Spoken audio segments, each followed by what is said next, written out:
Dante é um honrado cavaleiro que vai lutar as cruzadas e se apaixona pela jovem, bela e pura Beatriz, que entrega a ele uma cruz, que é uma relíquia de sua família, uma relíquia capaz de expurgar até mesmo os mais graves pecados. Dante vai então à Guerra Santa após ter feito uma promessa de fidelidade à sua noiva.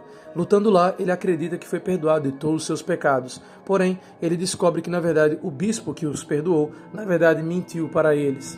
Dante retorna para Florença, na Itália, e ao retornar ele encontra sua casa completamente revirada e destruída, onde seu pai e sua noiva Beatriz estão mortos. Eles morreram e Beatriz fala a Dante no momento de sua morte o porquê, ela questiona o porquê que ele a traiu. Sua alma então sai de seu corpo e uma figura sombria aparece e manifesta-se como sendo o próprio Lúcifer e vem clamar a alma de Beatriz, dizendo que ela é dele. Dante, então, enfurecido, persegue aquela figura com seu cavalo e dá de cara com a porta para o mundo dos mortos. Ao tentar adentrar, ele vê aparecer em sua frente a figura do nobre poeta Virgílio, a glória dos poetas, escritor da Eneida. Suplica a Virgílio, a glória dos poetas, que seja o seu guia naquela viagem ao inferno em busca da alma de Beatriz. Eles então conversam ali um pouco e Virgílio explica que Beatriz realmente deve ir ao inferno, pois ela fez uma promessa que Dante quebrou, e assim fez com que Satanás vencesse essa aposta.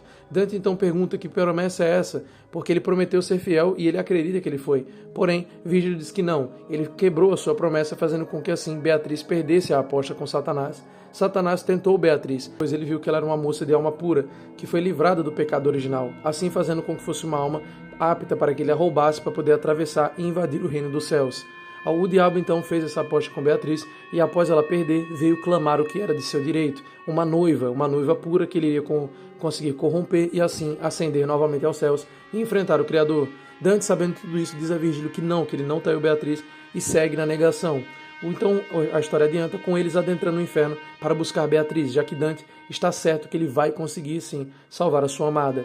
Eles chegam então no vestíbulo, que é uma parte do inferno que antecede os 9 círculos. Nesse vestíbulo estão as pessoas isentas. Como disse Jesus Cristo, são as pessoas de alma fria, alma morna, aqueles que nem foram para o lado certo nem para o lado errado, ficaram em cima do muro. De frente a eles existe o barco que carrega as almas para dentro do inferno, o barco de Caronte, que na mitologia grega é um barqueiro de Hades, porém aqui ele é um barco vivo, monstruoso, que Dante, em um momento de fúria, decapita, ele arranca a cabeça do barco Caronte e assim avança ao primeiro círculo. O primeiro círculo é o limbo.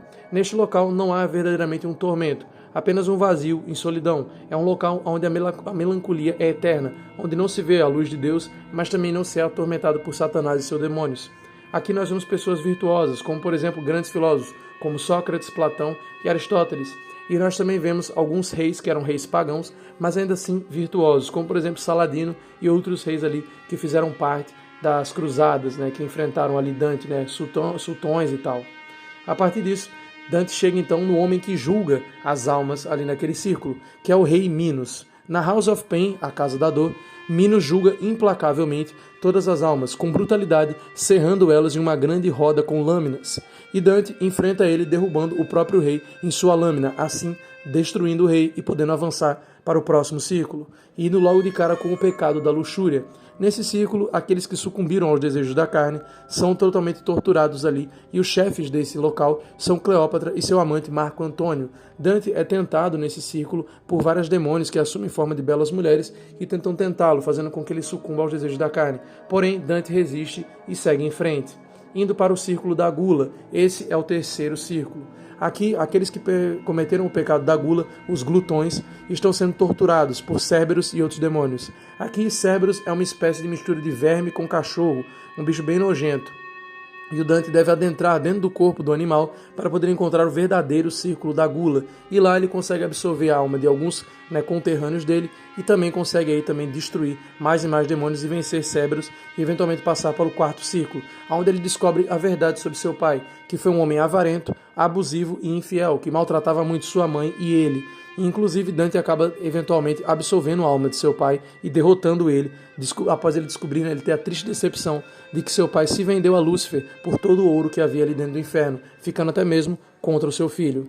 No quinto ciclo, vemos o pecado da ira, que é um pântano onde as pessoas que sucumbiram a fúria e a raiva, a violência, a fera que habita dentro do homem, os deixou ser consumidos, e assim eles consumiram o pecado da ira. Aqui as pessoas são torturadas dentro do segundo rio do inferno, o rio Estige, onde o barqueiro Flejas o conduz.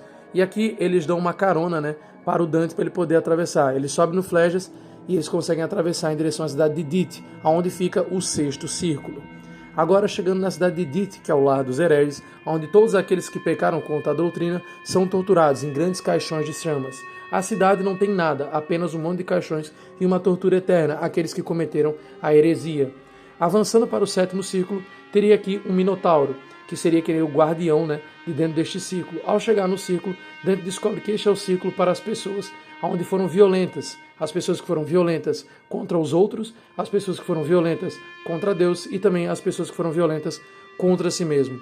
Aqui Dante descobre que sua mãe, na verdade, não havia falecido da febre, como seu pai contou a ele. Ela não era uma mulher que morreu de doença, mas sim uma mulher que não suportou as dores causadas por seu pai, tanto a ela quanto a seu filho, e eventualmente acabou tirando a própria vida. Dante, em um momento muito melancólico e dramático, ao descobrir que sua mãe foi condenada ao inferno, rapidamente ele começa a chorar e ele desmorona em frente a ela e consegue absorver a alma de sua mãe utilizando a relíquia de Beatriz. E consegue assim fazer com que sua mãe ascenda aos céus, onde ela também diz que irá rogar por ele e por Beatriz, pois o lugar de Beatriz não é ali embaixo. Passando para o oitavo círculo, chegamos no local da fraude, né, onde Dante vai encontrar Beatriz e confrontar por ela, falando sobre a traição. Porém, antes disso, eu vou voltar aqui ao sétimo círculo, porque a gente foca muito na parte da mãe do Dante, mas aqui Dante também enfrenta Francesco, que é o irmão de Beatriz, um cara que levou a culpa pelo Dante, né, durante alguns atos ali durante as cruzadas. Quem realmente matou a Beatriz? Quem matou a Beatriz foi um homem que ficou furioso ao descobrir que Dante, né, teria trocado favores sexuais com outra mulher. Ao descobrir isso, ele amaldiçoou a mulher e partiu em busca de vingança, assim matando o pai de Dante e a sua noiva, Beatriz. Dante então vê que, na verdade, sim, ele traiu Beatriz, apesar de que ele não quer aceitar isso. Ele luta contra Francesco e ele descobre toda essa verdade sobre as cruzadas, que na verdade não havia uma guerra santa, apenas doutrinaram eles a lutar e na verdade não existia perdão para eles, já que eles continuaram lutando e cometendo pecados, pensando que eles estavam absolvidos pelo simples fato de lutar pela igreja, quando na verdade a absolvição do bispo não teria esse poder, né, de perdoar pecados futuros. E agora sim, dentro do oitavo círculo, né, Dante então tem que passar por 10 desafios, né, 10 poços aqui no círculo da fraude. Esses poços, em cada um deles, Dante deverá, né, ser purgado aí dos seus pecados e aprender com eles. A partir disso, né, Dante consegue finalmente enfrentar a Beatriz e mostrar a ele a sua cruz. Ao ver que ela carrega aquela relíquia com ele, Beatriz vê que o amor de Dante é verdadeiro e do mesmo jeito o perdoa. Assim, a alma de Beatriz acaba sendo purificada finalmente, livrada daquela maldição que foi colocada a ela pelo próprio Satanás. Um anjo aparece dos céus e leva a alma de Beatriz. Dante fica um pouco inconformado, sem entender, né, por que ela está sendo levada. Ele não queria que Beatriz fosse embora, mas sim que ela voltasse com ele para o mundo dos vivos. O anjo então revela que o Dante ainda não entendeu a verdadeira jornada dele, mas que ele ainda irá reencontrar Beatriz. Aqui para algumas pessoas isso passa direto, mas a verdade é que Dante já estava morto quando isso aconteceu. Então a alma dele não era de um vivente, mas sim de alguém que morreu. Ele morreu ali quando ele tomou aquela facada nas costas. Então a alma de Dante também estava por ser julgada. E a jornada de Dante não é apenas para salvar Beatriz, mas também para se arrepender e purgar os seus pecados, que foram muitos. Mas que Dante se arrepende, né? Já que no fundo ele é sim um bom homem. No último ciclo, então, vemos a traição. E no ponto mais fundo deles, o inferno gelado. E aqui é o ponto mais longe de Deus. Esse é o ponto onde o diabo está sozinho, congelado e confinado a ficar junto com os traidores, que assim como ele, traíram alguém, né? O diabo, ele traiu Deus do momento que ele ficou contra a criação, né? Lúcifer traiu Deus e assim perdeu o posto de anjo, né? De anjo mais bonito, de anjo da luz. E foi mandado embora dos céus, né?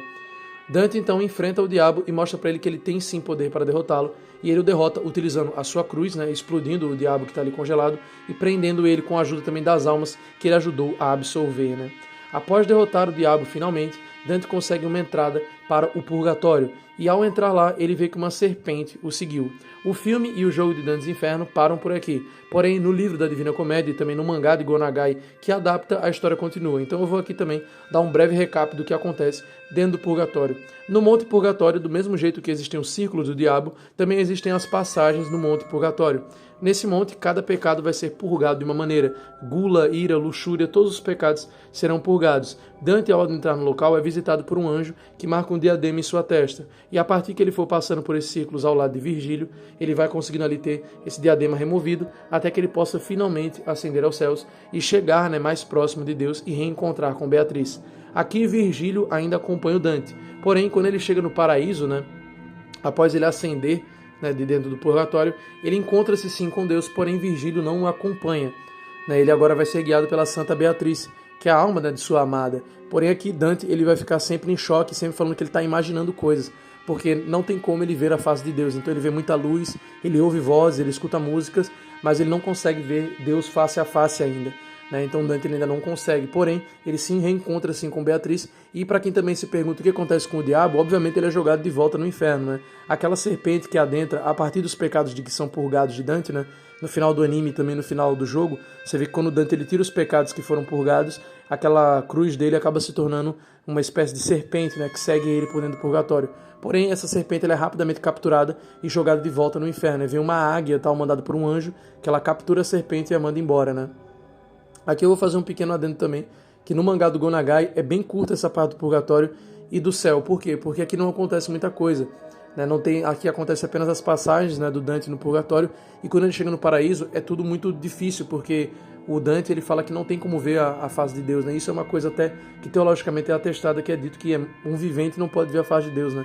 Inclusive existisse por muito tempo também aquele mito de que quem via a face de Deus morria. Né? Até no filme do Auto da Compadecida o Padre João fala disso, que era uma tradição que existia que falava-se que não tinha como um vivente ver ali a face de Deus, né? Então Dante ele vê muita luz e tal, que ele até questiona se ele vai ficar cego, né, após entrar nos céus, mas não, Dante não fica cego, e o final da história é feliz, não feliz do jeito que Dante queria, né, porque algumas pessoas pensam que é só ele voltar para a Terra com a amada, mas a história de Dante não é uma história apenas sobre reencontrar o seu amor ou salvar a sua amada, mas sim é uma história sobre realmente aprendizado, amadurecimento e de arrependimento, né? O Dante ele se arrepende, ele aprende com os seus pecados, se arrepende do erro e ele busca ser melhor, né? Então a história, na verdade, é uma história de melhorar, né? Uma história de aprender com seus erros e não ficar se martirizando, e também é uma história para também quebrar o ego, né? Porque o Dante ele pensava que só porque ele estava lutando nas cruzadas ele merecia ser perdoado de tudo e que ele podia fazer tudo, mas ele vê que não, né? O quão pequeno ele é perante o Criador. E essa foi a história de Dante's Inferno, né? Anime e jogo Dante's Inferno. Um dos melhores jogos que eu já joguei, eu já zerei ele em live, lá no meu canal de lives, então se você não é inscrito lá ainda, peço que você se inscreva, e fica aqui esse resumo do anime, um pedaço também do mangá do Go Nagai e do próprio jogo, tá? Esse recap aqui completo pra vocês. E eu peço que quem tá aqui até o final do vídeo, comenta aqui embaixo Beatriz, pra saber que você assistiu até o final, e se você for novo, também se inscreva, pra você não perder nenhum dos lançamentos que rolam por aqui, tá? Um forte abraço, pessoal.